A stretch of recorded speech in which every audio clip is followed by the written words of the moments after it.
আমার বাবার নাম পারভেজ হোসেন। 2013 সালের ডিসেম্বরের 2 তারিখ আমার বাবাকে শাহাবাদ থেকে তুলে নিয়ে যাওয়া হয়। আমি 2.5 বছর যখন আমার ছিল তখন থেকে আমার আমরা বলে বলে করে এখানে আসি। আমি বড় হয়ে গেলাম এখানে আসতে আসতে। এই শব্দটা অনেক ছোট, কিন্তু এর ভিতরে ঢুকে আছে হাজার হাহাকার, কষ্ট, কান্না।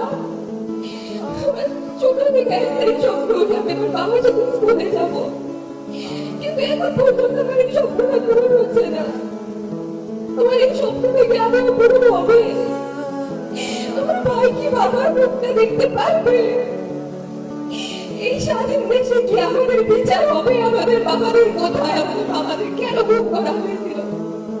গুম কমিশন বলে ধরে নিন ওরা মৃত।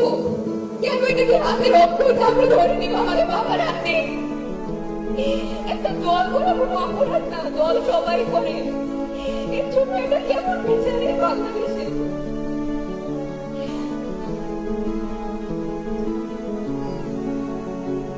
বছর যায়, নতুন বছর আসে, কিন্তু আমাদের বাবার আসে না। আমরা একটা বছরের বেশি হয়ে গেল 5 আগস্টের পর, কিন্তু আমরা একজন ফেরত পেলাম না।